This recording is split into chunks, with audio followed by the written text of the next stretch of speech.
TV Imaculada, o Evangelho em primeiro lugar.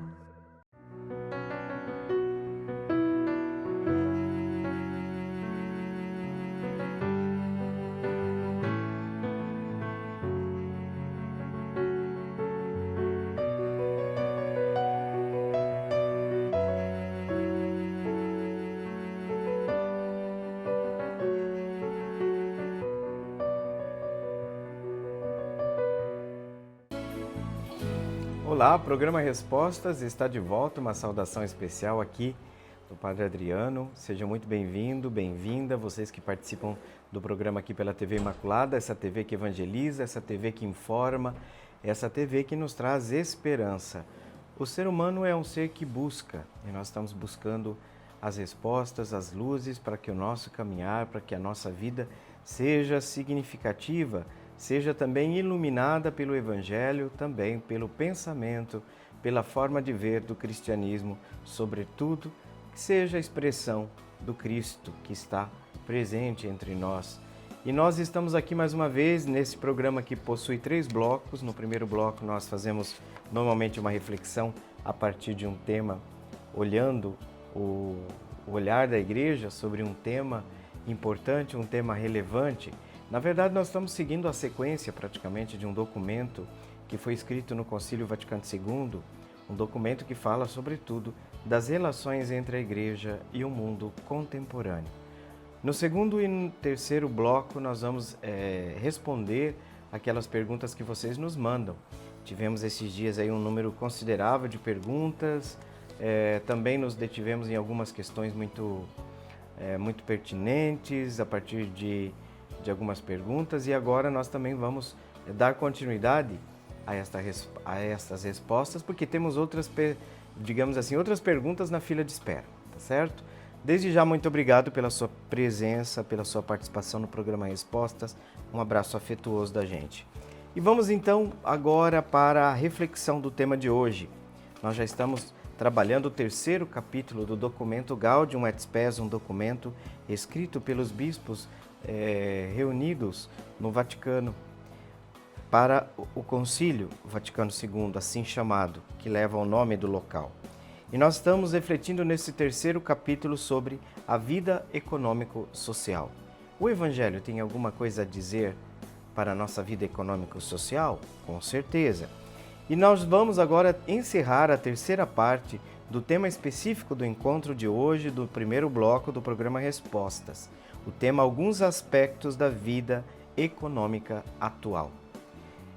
Já estamos observando nos comentários dos programas anteriores o olhar sobre o lugar da economia dentro desse novo momento histórico da história, e a Igreja vai sempre naquele processo de discernimento mostrando-nos luzes e sombras. A Igreja não quer continuar aquela atitude de condenação, digamos, a priori do mundo moderno. Não queremos ser, neste sentido, aqueles que demonizam o tempo moderno, porque Deus nos colocou hoje, o Espírito está agindo hoje, e nós queremos então encontrar, assim como nos orienta o Concílio Vaticano II, luzes, também sem negar a presença das sombras que nos inquietam. E nós vamos agora então disponibilizar, nós vamos acompanhar a leitura do texto, porque é a partir desse texto que a gente faz a reflexão. Nós não queremos aqui inventar um pensamento que não esteja baseado, fundamentado no texto lido. Então vamos agora para a leitura do texto, da parte 3, do tema alguns aspectos da vida econômica atual. Vamos para a leitura. A vida econômico-social. Alguns aspectos da vida econômico atual, parte 3. Semelhantes desequilíbrios se verificam tanto entre a agricultura, a indústria e os serviços como entre as diferentes regiões do mesmo país. A oposição entre as economicamente mais desenvolvidas e as outras torna-se cada vez mais grave e pode pôr em risco a própria paz mundial. Os nossos contemporâneos têm uma consciência cada vez mais viva destas desigualdades, pois estão convencidos de que as maiores possibilidades técnicas e econômicas de que desfruta o mundo atual podem e devem corrigir este funesto estado de coisas. Mas, para tanto, requerem-se muitas reformas na vida econômico-social e uma mudança de mentalidade e de hábitos por parte de todos. Com esse fim, a Igreja, no decurso dos séculos e, sobretudo, nos últimos tempos, formulou e proclamou à luz do Evangelho os princípios de justiça e equidade, postulados pela reta razão, tanto na vida individual e social, como na internacional. O Sagrado Concílio quer confirmar estes princípios, tendo em conta as condições atuais e dar algumas orientações, tendo presentes, antes de mais, as exigências do progresso econômico. Gaudium et Spes. Não sei se vocês lembram, na segunda parte da leitura desse texto, nós nos vimos ali sobre o chocante relato da Igreja em relação à desigualdade que contrasta com a vontade de Deus. E por incrível que pareça, nós temos alguns discursos assim pseudo-católicos, nós estamos cheios dessas coisas, né? Que invertem tanto o pensamento da Igreja que dão a impressão de que pobreza e riqueza são vontades de Deus, gente. Vocês vão encontrar gente que tem a capacidade de dizer que a miséria de milhões de pessoas é vontade de Deus. Então, é uma deturpação do pensamento da Igreja que eu acho que essas pessoas elas vão ter que responder diante do Altíssimo, né? Vejam, nós não podemos fazer a Igreja dizer aquilo que nós queremos dizer, mas não podemos omitir também aquilo que é dito, em nome de uma ideologia, porque na cabeça de muitas pessoas hoje só serve uma parte do pensamento da Igreja, a outra não. E por que isso está acontecendo? Por quê? Porque o pensamento da Igreja tem que se adequar ao meu pensamento, tem que se adequar à minha ideologia, e isso é um problema muito grave. A Igreja constata no Concílio Vaticano II que é muito grave o que acontece no mundo em relação às desigualdades. E ali falava que convive, como um escândalo, convive opulência de um lado e miséria do outro, luxo de um lado e pobreza do outro. E aí o documento continua hoje dizendo que esses desequilíbrios eles se verificam também na agricultura, na indústria e nos serviços. Ainda que dentro de um mesmo país, em vias de desenvolvimento, esses desequilíbrios se apresentam. E aí, volta de novo a tecla que não podemos aceitar a oposição entre os países mais desenvolvidos, do ponto de vista econômico, e aqueles que jazem, muitas vezes, na miséria e na pobreza. E é interessante que essa preocupação com a justiça social, o Concílio diz que isso toca profundamente as raízes das guerras. A injustiça social está na raiz dos grandes problemas que nós enfrentamos, sobretudo das guerras. Interessante que essa parte do documento coloca uma relação entre essas desigualdades e a paz mundial, né? Essas desigualdades, esse abismo que existe, eles colocam em risco a própria paz mundial. E é interessante uma coisa que a Igreja coloca como um ponto positivo, a consciência do homem contemporâneo, que tem uma consciência cada vez mais viva destas desigualdades. Porque olhando para as novas possibilidades técnicas, o avanço tecnológico, o avanço econômico, que a gente consegue contemplar, que o mundo atual desfruta, né? Tudo isso tem que convergir para a mudança deste estado de coisas. É urgente. E aí a Igreja vai falar uma coisa que nós precisamos calar aquela ideia de que liberal na economia, o cristão, ele é cristão nos costumes, ele é cristão na economia. Olha só o que está dizendo a Igreja. Requer hoje uma reforma na vida econômico-social. É preciso repensar esse modelo, é preciso repensar formas em que nós não alimentemos mais este abismo, formas de um sistema que permita a dignidade para todos, para todo mundo. E aí também o Concílio vai nos alertar, é preciso uma mudança de mentalidade. aqui, eu penso que não se trata simplesmente de uma conversão religiosa, mas de uma conversão de visão de mundo. Porque quando nós nos convertemos para Deus, Deus também muda nossa visão de mundo. E aí, não basta também, o documento vai dizer, uma mudança de mentalidades, nós vamos ter que mudar de hábito. Esse ponto, até quando a gente reflete hoje sobre as questões climáticas, sobre as questões ambientais, penso que nós vamos ser aos poucos obrigados a repensar estilo de vida, um estilo de vida mais simples, né? E a igreja, como fez no decurso dos séculos, o documento continua, e sobretudo nos últimos tempos, formulou e proclamou, à luz do Evangelho, os princípios da justiça e equidade. Interessante.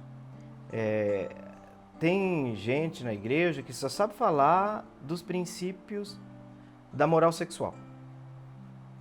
Tudo que diz respeito a valores ligados à dimensão, mas valores ligados à vida social não se fala. As virtudes, né? O princípio da justiça e equidade. Veja que a igreja está colocando isso aqui como um princípio. Ou seja, o que a igreja está propondo? Não por causa de um pensamento sociológico, mas por causa de um pensamento teológico. A igreja, olha só, está escrito aqui, tá, gente? Vou ler de novo. A igreja, no decurso dos séculos e sobretudo nos últimos tempos, formulou e proclamou à luz do Evangelho. Não é sociologia, meus caros. Não é sociologia. É à luz do Evangelho, a igreja formula, a igreja propõe os princípios da justiça e da equidade. Isso tem que ser postulado. A reta razão postula isso. Seja na vida individual, nós temos que ser pessoas justas. Inclusive na Sagrada Escritura, quando a palavra de Deus quer chamar alguém de santo, na verdade diz justo. José era um homem justo. Veja que interessante. Mas também como parâmetro, como princípio que rege a vida social, a busca de justiça.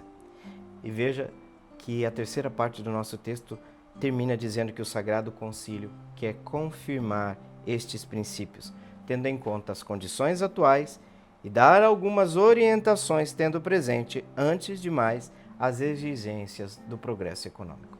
Inclusive, se a gente for olhar a fundo esse pensamento da igreja, o que nós estamos pensando é praticamente aquilo que o próprio Papa Paulo VI tocou várias vezes em seus argumentos. A questão do repensamento da ideia de progresso. Repensar nossa ideia de desenvolvimento. Repensar nossa ideia de progresso. Podemos fazer um progresso a todo custo, sem pensar, por exemplo, em impacto ambiental? Essa é uma coisa que a gente precisa perguntar-se, porque nós temos essa preocupação com o ambiente, essa preocupação com o bem comum, e aqui, sobretudo, o campo da política é um campo privilegiado para que o exercício desse equilíbrio social fomentado pela ideia de justiça tem que estar sempre muito presente. Então, a igreja sempre foi contra as injustiças. A sua hierarquia, por vezes, tais injustiças cometeu. Mas nós precisamos voltar sempre ao Evangelho.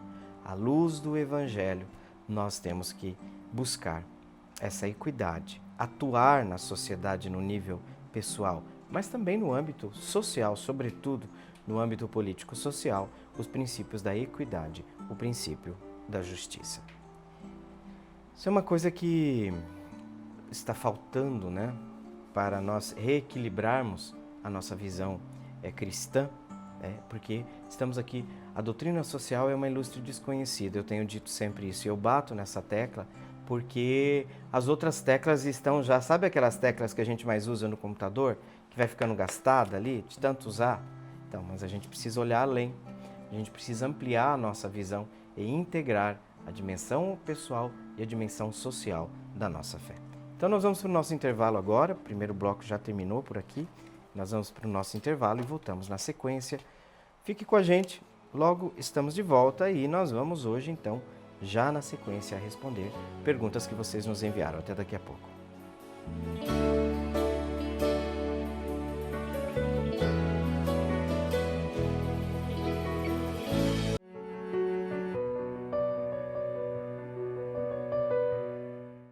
Promessa feita, promessa cumprida. Já estamos aqui de volta, programa Respostas pela TV Imaculada. Saudação mais uma vez muito carinhosa, sobretudo se você apareceu agora por aqui. Sejam muito bem-vindos, o programa Respostas está aqui e nós vamos no segundo bloco, estamos iniciando agora, acabamos de iniciar o segundo bloco. Nesse segundo bloco a gente muda um pouco a dinâmica e nós vamos responder as perguntas que vocês nos enviam. Olha, eu sei que essas perguntas que nós temos hoje, elas já estão já faz um tempinho, tá? Então eu espero que você que perguntou esteja aqui presente. A primeira pergunta de hoje é a pergunta da Cássia, lá do bairro São Francisco.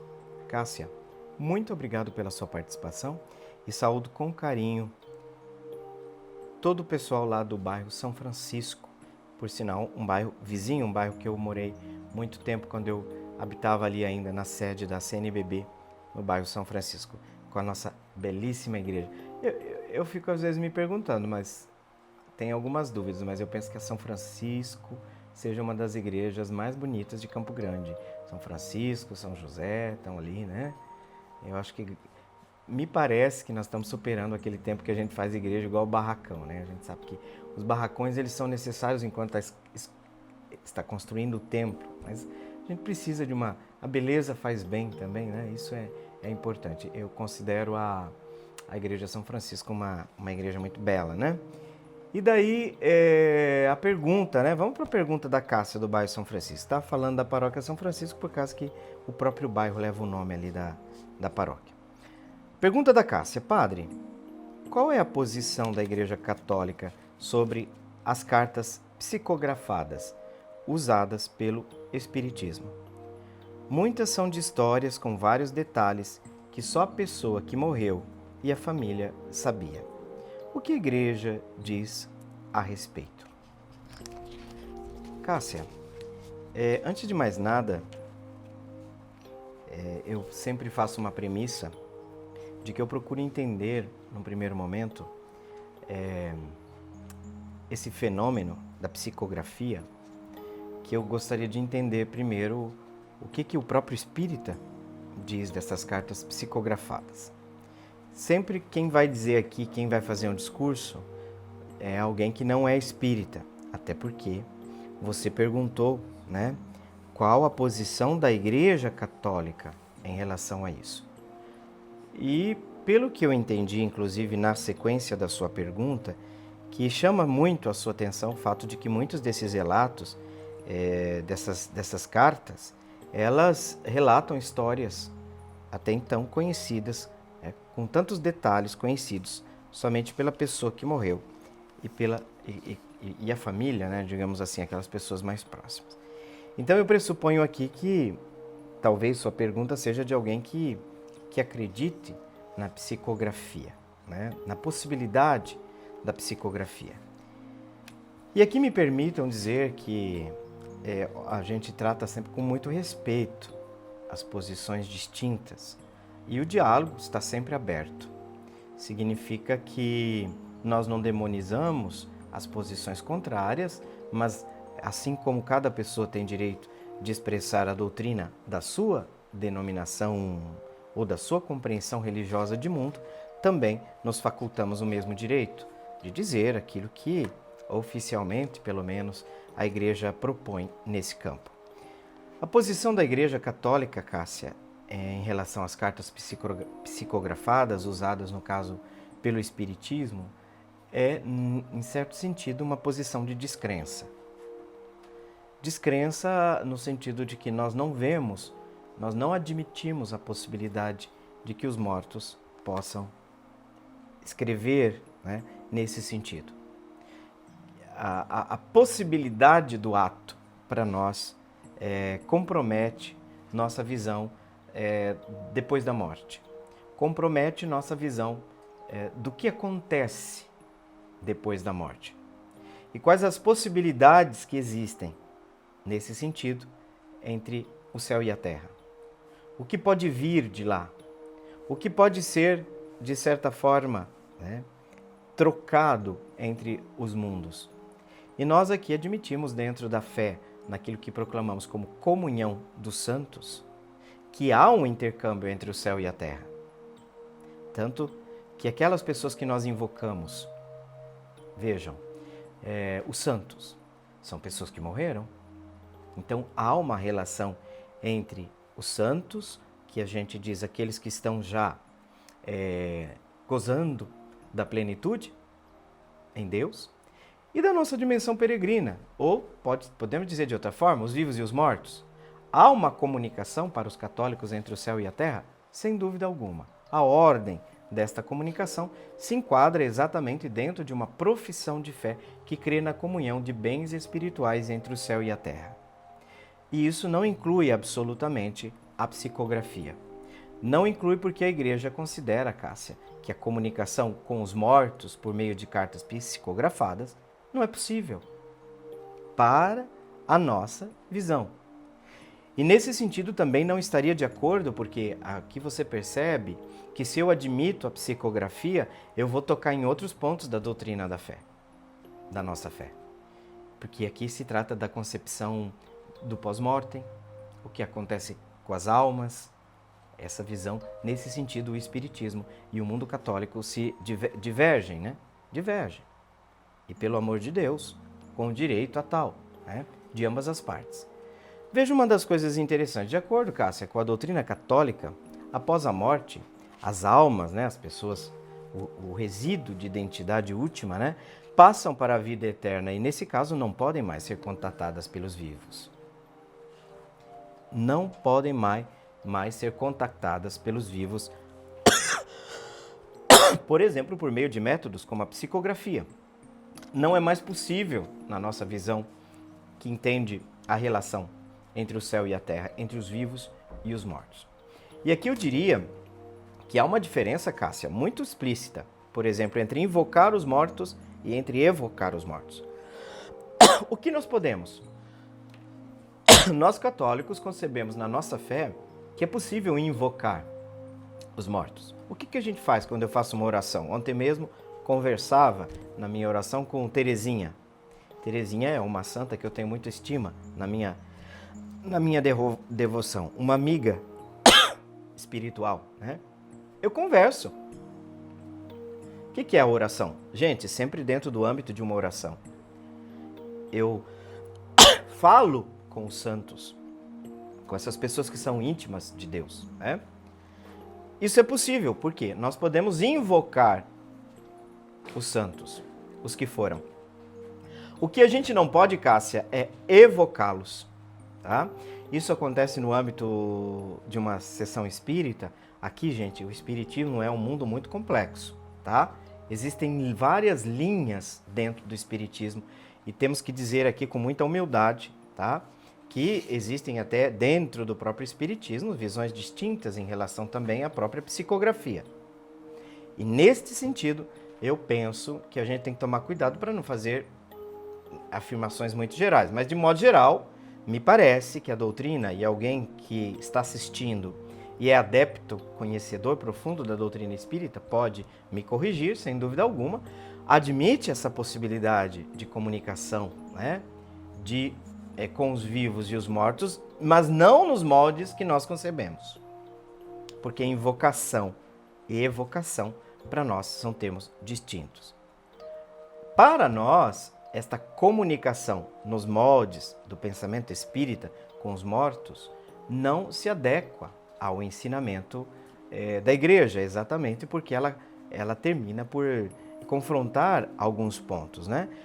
Nós acreditamos basicamente que a alma, após a morte, está já em um estado tal, né, que não lhe permite uma influência direta sobre a vida terrena. Esse é o ponto, Cássia. Não existe da nossa parte a possibilidade de entender uma espécie de influência direta dos mortos entre nós. E aqui eu estou falando que a alma, depois da morte, entra nos vários estágios, que nós chamamos assim, né? O estágio, por exemplo, do julgamento. Para nós também só se morre uma vez.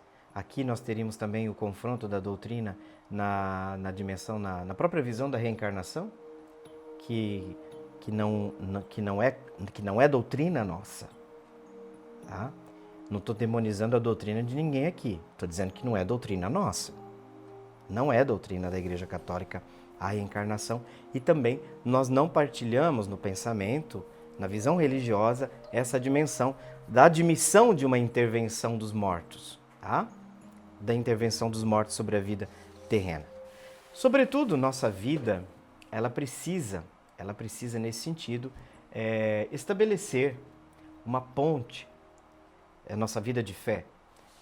Na fé, estabelecer uma ponte que busca, a igreja incentiva os fiéis a buscar a comunhão com Deus, né? A intercessão dos santos, sobretudo no âmbito da conversa espiritual, que eu chamo aqui de oração, por meio da leitura da Sagrada Escritura, por meio da participação nos sacramentos. Esta é a nossa ponte, digamos assim, os meios que nos predispõem, que alimentam a nossa comunhão com Deus, né? Essa é considerada para nós a maneira apropriada de nós entrarmos em comunhão com o divino, nossa relação com o espiritual, né? E nós precisamos de uma orientação espiritual e um aconselhamento nesse campo. Inclusive, é uma missão bastante específica dos ministros ordenados auxiliarem, né? Condutores de almas, para usar uma expressão clássica que eu acho um pouco complicada para quem ouve hoje, faz mais sentido para quem está dentro do âmbito da Igreja Católica, mas como eu estou fazendo um programa que tem muita gente que talvez não seja muito próxima desse tipo de linguagem, então eu cuidaria com esse. Mas, sobretudo, no específico da missão do pastor, do padre, do diácono, né? Do ministro extraordinário da comunhão, no nosso caso, das lideranças leigas, é realmente uma orientação nesse âmbito da vida, do ensinar o como, a orientação do como viver nossa experiência com Deus. Dentro deste nível de experiência, nós buscamos a intercessão dos santos, não uma relação de invocação, de evocação do morto, né? Da pessoa que foi, como acontece nos moldes da mentalidade do pensamento espírita, né? Então, a posição da Igreja Católica, Cássia, é de descrença em relação às cartas psicografadas, diante da sua possibilidade, né? Porque também a Igreja não acredita na comunicação com os mortos, nesses moldes da compreensão espírita, né?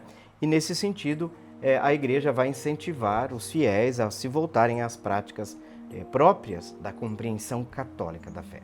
Agora, cuidado, Cássia, eu já li alguns textos que nós chamamos assim de psicografias de Chico Xavier. E uma das coisas interessantes, Cássia, não são textos que a gente joga tudo fora. Tem textos muito belos. Eu posso dizer que nós vamos divergir em relação a quê? A causa daquilo. Para nós não tem a participação de uma pessoa que foi.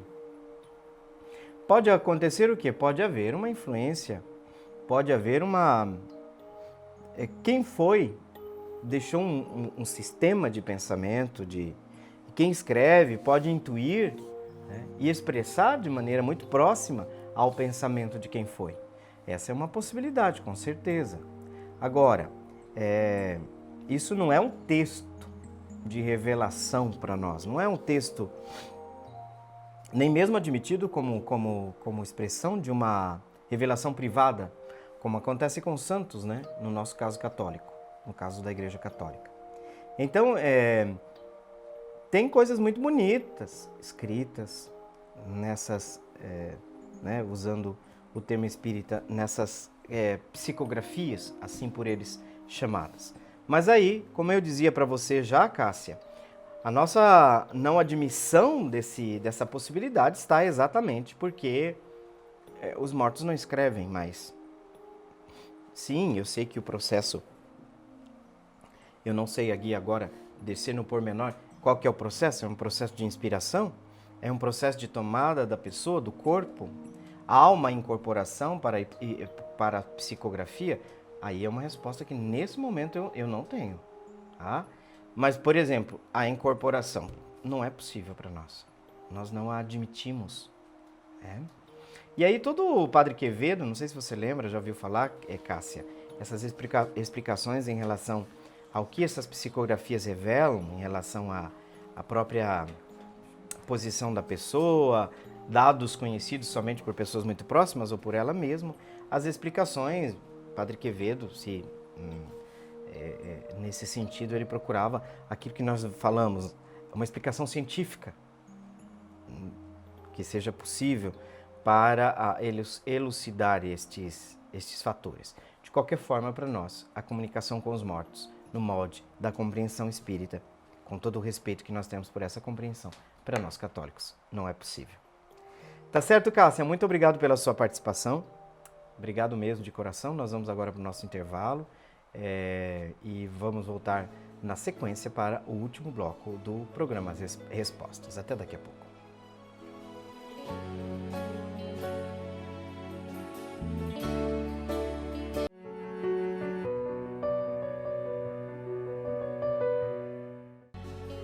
Como nós prometemos, estamos de volta, terceiro e último bloco do programa Respostas, e nós vamos agora para uma pergunta da Márcia, lá do Jardim Carioca. Saudação carinhosa para os cariocas, os cariocas de Campo Grande. Jardim Carioca, saudação para todos vocês aí, né? Gente boa do Jardim Carioca. Amados e amadas, a Márcia nos traz uma pergunta da área de Bíblia hoje. Olha só. Até eu pedi ajuda do professor de Bíblia nosso lá, viu? Porque eu tive que lembrar dessa aula lá na teologia. A pergunta da Márcia é a seguinte: por que se dividiu o Evangelho de Lucas com o livro dos Atos dos Apóstolos? Muito inteligente a pergunta da Márcia, porque quem faz esse tipo de pergunta provavelmente é alguém que já conhece, né? Por exemplo, que está 2 livros, mas que se trata do mesmo autor. Por isso que é interessante a pergunta da Márcia, né? Ué, por que não escreveu uma obra só? Por que fez 2?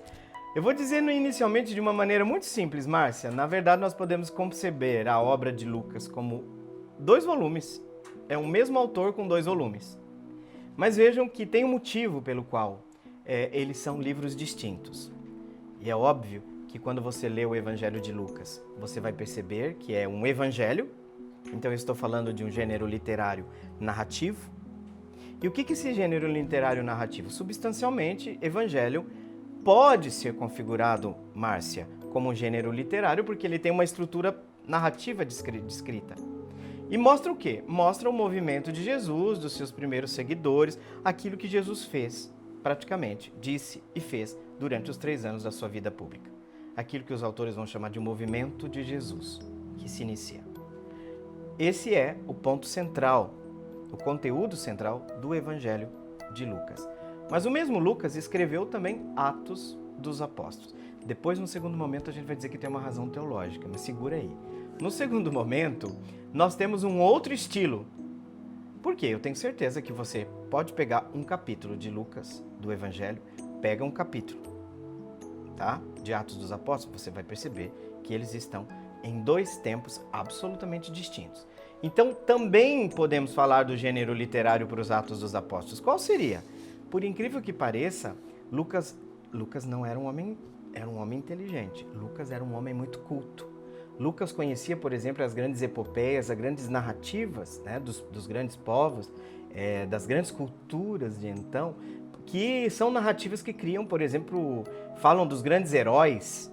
Você vai perceber, por exemplo, que Lucas, nos Atos dos Apóstolos, se destaca a figura de Paulo, a figura do próprio Pedro. Então, praticamente, a narrativa dos Atos dos Apóstolos, ela é enquadrada exatamente nesses moldes, né, dessas narrativas das epopeias que nós encontramos justamente nos povos, na cultura circunvizinha. Dito isso, nós podemos também dizer que Lucas, por ser um homem de cultura, tem uma visão distinta dos outros evangelistas. Veja, qual visão? Na verdade, o tempo teológico para os demais evangelistas coincide com o tempo de Jesus, o tempo da igreja e o tempo de Jesus. Lucas faz uma separação na questão do tempo. Olha que coisa legal, né? Para Lucas, o tempo é uma categoria teológica. O tempo é uma categoria que nós podemos dizer assim, significativa. Marcos e Mateus não tem isso. Para Marcos e Mateus, Jesus e a igreja estão ali. As narrativas estão entrelaçadas, né? O tempo da igreja é o mesmo tempo de Jesus. E para Lucas? Para Lucas, Márcia, a coisa muda de figura. né? Quando eu falava que o tempo de Jesus e o tempo da igreja é o mesmo, veja aqui Mateus e Lucas: eis que estarei convosco todos os dias até o fim dos tempos. Convosco quem? Com a igreja. É o final do evangelho. Então, Mateus e Marcos não vão fazer isso. Vão juntar o tempo de Jesus e o tempo da igreja. Lucas separa. Lucas separa. Para Lucas tem 3 tempos, Márcia. Qual que é o primeiro tempo? O tempo da promessa. Lucas concebe o primeiro tempo da antiga aliança, o primeiro testamento, como o tempo da promessa. É um tempo específico. Lucas tem um outro tempo que ele vê, que é o tempo de Jesus. Nós falamos que é o tempo do cumprimento. Você está vendo como que, Márcia, como que Lucas tem uma visão teológica? O tempo da promessa, Antigo Testamento. O tempo do cumprimento, Jesus. As narrativas em torno do movimento de Jesus. Tudo isso que está narrado no Evangelho de Lucas, né? Agora, Lucas também tem um terceiro tempo, que nós vamos chamar assim, teologicamente falando, de tempo da igreja, Atos dos Apóstolos. Toda a leitura dos Atos dos Apóstolos visa exatamente mostrar que Lucas distingue o tempo de Jesus, do nascimento, do movimento em torno de Jesus, aqueles 3 anos da vida pública que culminam com a sua paixão, morte e ressurreição. E ali nós vamos para uma segunda etapa que para Lucas corresponde ao tempo da igreja. E aí você vai perceber que no tempo pascal, as nossas primeiras leituras, quase todas, são sempre dos Atos dos Apóstolos, porque não a igreja nascente, né? E aí nós temos estruturas, você percebeu também, Márcia, que as estruturas narrativas são distintas. Por quê? Porque Lucas quer corresponder no primeiro momento à dimensão do cumprimento em Jesus, e depois ele também vai falar especificamente da dimensão da criação da igreja, do tempo da igreja. E uma outra coisa interessante, Márcia. Para Lucas é o evangelista mais pneumático que tem. O que é o pneumático? Lucas é o evangelista do Espírito Santo, que age em Jesus, na sua missão. O Espírito do Senhor está sobre mim, ele me enviou para evangelizar, para anunciar a boa nova aos pobres. Este mesmo Espírito que no tempo da igreja passa a agir de maneira esplêndida. E vejam que é nos Atos dos Apóstolos que nós temos a narrativa de Pentecostes, onde há essa grande manifestação do Espírito que torna pública a ação do Espírito na igreja. Isso é Pentecostes. No evento de Pentecostes, nós não falamos necessariamente, Márcia, que nasceu a igreja, mas no evento de Pentecostes, a igreja torna universal sua missão e mostra para o mundo todo que sua missão será exercida sobre o influxo, sobre o impulso, sobre a inspiração do Espírito. Então veja que a presença pneumática, a presença pneumatológica do Espírito para Lucas está sempre muito presente. O Espírito que age em Jesus, o Espírito que age na igreja. Tá certo, Márcia? Que bonito. Bonito ver essas coisas. Gente, Lucas é um homem muito culto. Provavelmente a tradição diz que era um médico, e você imagina um médico da época, o que significa. Então, as narrativas mostram isso, o tempo de Jesus e o tempo da igreja. Muito obrigado, Márcia, pela sua pergunta. E agora vou para...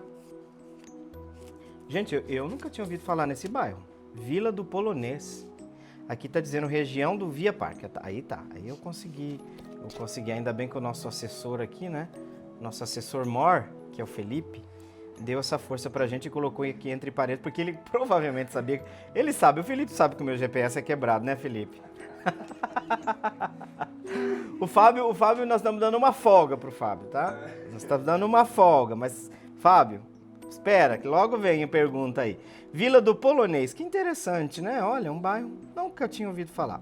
A pergunta é do João Luiz. João Luiz, eu espero, finalmente, chegou o dia da pergunta do João Luiz.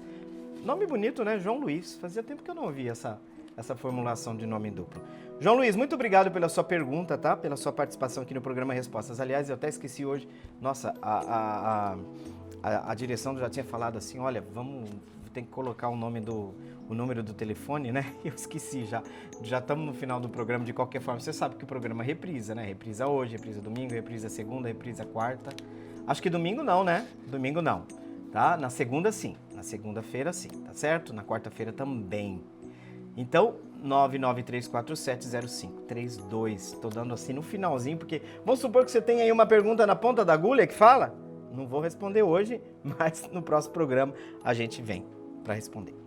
Pergunta do João Luiz: podemos fazer visitas a outras denominações por ecumenismo? João Luiz, primeiro, eu fico feliz que você pergunte, que você fale do ecumenismo. Por quê? Porque ser fiel hoje à doutrina integral da Igreja, para mim, é ser fiel à grande tarefa que o Concílio Vaticano II entregou à Igreja e que muita gente está ignorando. É a questão do ecumenismo. É a questão do diálogo ecumênico. Inclusive, esses dias eu estava ouvindo uma fala do Papa que ele disse que quando Paulo VI visitou Atenágoras, eu acho que é Atenágoras, o patriarca disse assim de maneira bastante, diz ele que num tom de brincadeira, mas que faz um certo sentido. Porque o Papa falava esses dias que eu acho que uma comissão de, não sei se de luteranos ou ortodoxos. Tá, de qualquer forma, alguém que nós estamos em diálogo ecumênico. Ele dizia que o patriarca teria dito a Papa Paulo VI na ocasião: vamos deixar, enquanto os teólogos brigam, a gente vai vivendo já o ecumenismo, a gente vai se unindo em momentos de oração, a gente vai tomando iniciativas na área comuns, na área da caridade. Existe um grande campo, né? Um grande campo ecumênico, João Luiz, que é exatamente da gente conseguir trabalhar junto na promoção do bem comum, na promoção na erradicação da miséria. E nesse sentido, João Luiz, no campo da oração, nós temos propostas presentes na igreja no Brasil, que é a Semana de Oração pela Unidade dos Cristãos. E eu mesmo já participei dessas semanas, quando elas eram mais organizadas, mais incentivadas. Hoje em dia, parte do novo clero, acho que, infelizmente, não endossa muito isso, né? Eu digo isso com muita tristeza no coração, porque eu percebo que a igreja está fazendo sua missão lá no Vaticano, em Roma, na cúpula, mas nas bases parece que a gente quer voltar à ideia do reinado do cristianismo. Em tese, para mim, é isso. O cristianismo que tem que voltar à cristandade, né? É uma pena. Nesse sentido, o que eu diria? Nós temos sim que provocar momentos, e eu já fui em igrejas luteranas, já participei de igreja metodista, de Semana de Oração pela Unidade Cristã, fui na igreja metodista, presbiteriana. Eu tenho um pastor amigo, muito amigo, assim, um pastor presbiteriano, e eu acredito, João Luiz, que a gente tem que promover cada vez mais iniciativas no âmbito, inclusive, da visita recíproca aos templos. E aqui é claro que eu estou falando, João Luiz, de uma visita no âmbito ecumênico. O que significa isso? Respeito. Eu não vou lá para mudar minha fé, eu vou lá para dar um abraço no irmão que crê como eu, que no essencial, né? Mas que diverge também da minha forma de crer. Não é para ignorar as diferenças que eu vou lá na casa dele, só que tem que ser recíproco.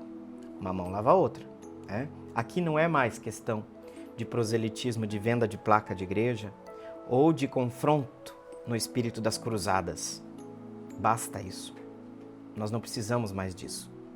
Até eu dizia com muita tristeza quando nós tivemos uma formatura na época da nossa formatura de ensino médio, né? Um colega nosso que disse que não ia entrar no templo católico porque para ele era um templo profano, né? Eu penso, nossa, como é que as pessoas criam, em nome da religião, uma divisão tão triste entre nós? Por isso que o conflito surge às vezes por motivos religiosos e a gente não pode mais justificar, não tem possibilidade de justificar em Deus a guerra contra os outros. E eu estou dizendo com isso que eu tenho que ser menos convicto da minha fé? Não, muito pelo contrário. Nós não vamos lá converter ninguém. Nós vamos lá fazer diálogo. Nós vamos lá mostrar respeito. Nós vamos lá dizer, olha, no essencial nós cremos no mesmo Senhor. Nós ouvimos a mesma palavra. E aqui eu estou falando entre cristãos, tá? Porque foi a pergunta do João Luiz. Eu estou me detendo sobre o âmbito ecumênico. Não estou falando ainda de diálogo interreligioso. Então eu diria, João Luiz, podemos visitar sim as outras denominações em ocasiões precisas, né? Ocasiões onde, sobretudo estão acontecendo iniciativas ecumênicas. O nosso povo precisava participar muito mais disso, né? Dessas iniciativas ecumênicas. A Semana de Oração pela Unidade dos Cristãos virou ninguém ouve falar, é uma coisa assim, muito triste o que a gente está vendo, né? Porque dá a impressão que cada um quer se fechar de novo no seu, né? E não avança, a coisa não vai, parece que não pega, né? Eu não sei se... dizem assim, que tem comunidade que o pastor, ele quer o avanço ecumênico, a comunidade não quer. Tem lugares que o povo quer e o pastor não quer. Mesma coisa na Igreja Católica. Tem lugar que o padre, ecumenismo. Eu sei porque nós temos alunos na teologia que continuam naquele processo de demonização do evangélico. Que absurdo.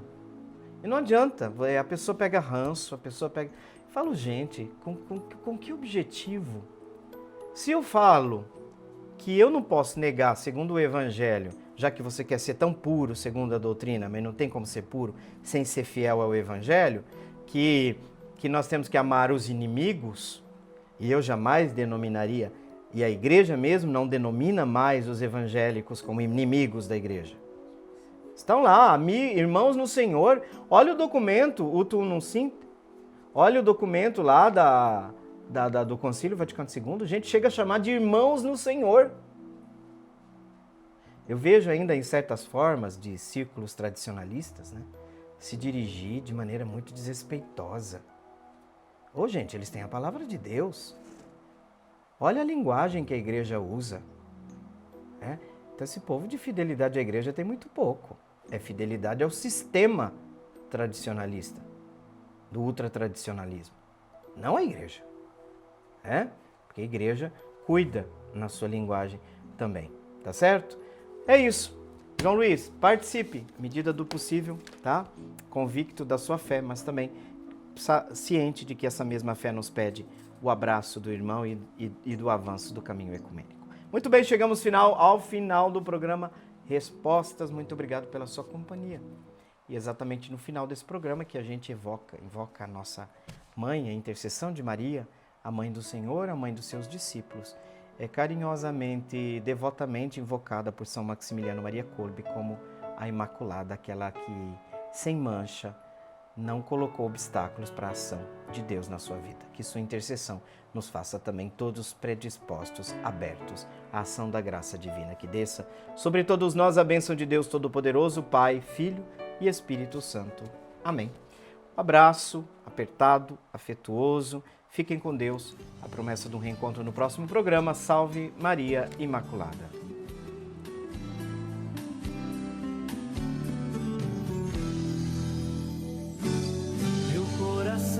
Para ti, Senhor, meu coração é para ti.